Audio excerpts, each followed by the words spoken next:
What's going on today, guys? Welcome back to the channel. On today's episode of Breakdowns with Brian, we are going to be going over the Seafoam spray, and I'm going to show you how to hook it up to pretty much any vehicle. The one we're going to be working on today is my 2016 F-150. Now there's about a 50-50 consensus on whether you actually need the Seafoam spray. I've heard good things about it. I've used it a couple times on the truck. I do it about every 10,000 miles. And today we're going to get into the process of how to do it.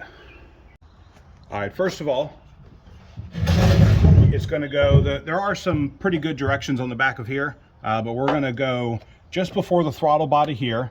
I've already loosened this one up. This one for my truck was a 7mm, but most of them are going to have a hex head plus a screwdriver bit on it.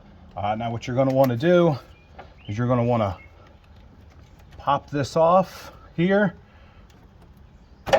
just before the throttle body. You're going to stick this in here. Now this is adjustable here, and that's what I'm going to do because I don't want the butterfly valve in the throttle body to close up on the straw here and break the straw off and have it go into the engine.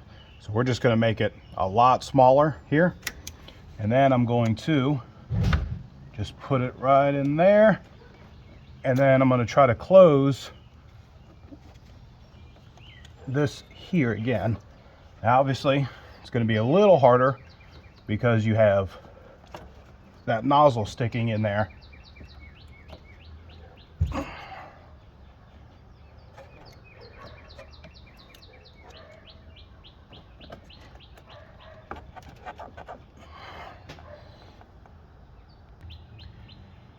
All right, now that I've actually got it closed off, the next thing you're going to do.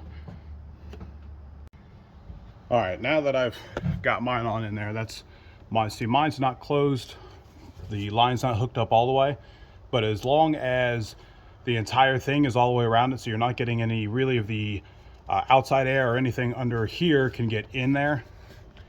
This is the next step. Now, when you're going to do this, it says that you're going to need to get the engine up to about 2,000 RPMs.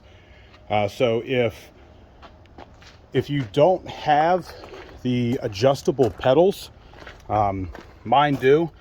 So this is what I'm going to do. I'm going to start it, let it idle for a second, and then I'm actually going to move the pedals up until I reach 2,000 RPMs, and that's how I'm going to do it.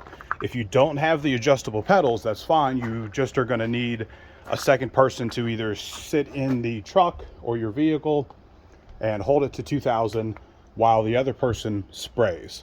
So this may or may not be a two-person job. So let's get on that real quick. All right, so I've got the truck on. I've got the bottle already hooked up.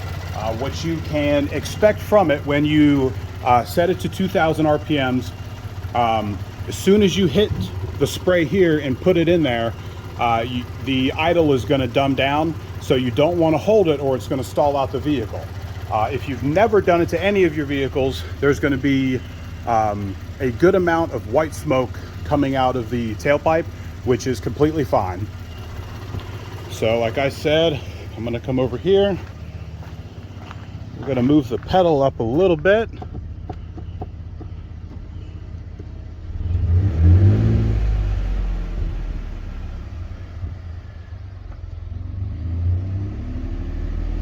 And we're just about 2,000.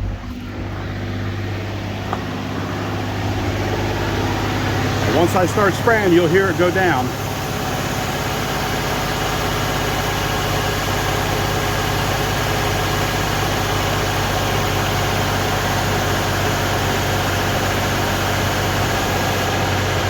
Just started to go down.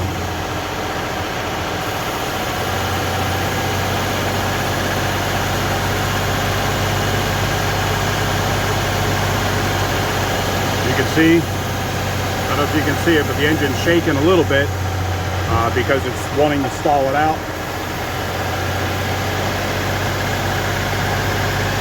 Now, like I said, I do this about every 10,000 miles. So I'm not going to have much, if any, white smoke out the back.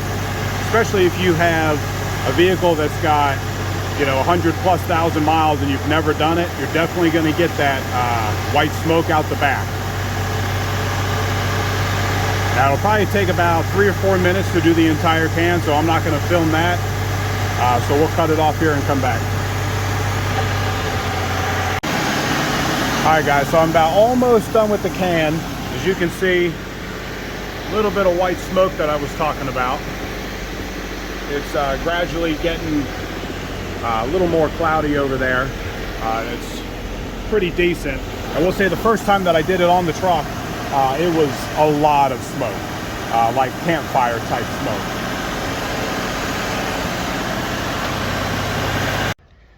All right, so now that I've got everything off, everything is hooked back up.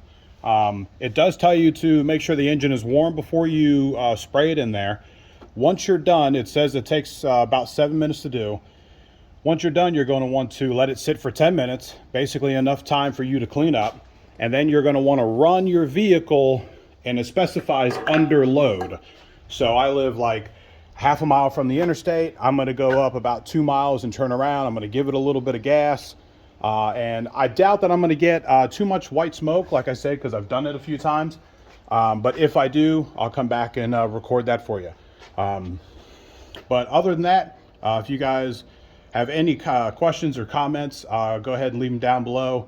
I'll get back with you. If you like the video and want to see some more, hit that like and subscribe.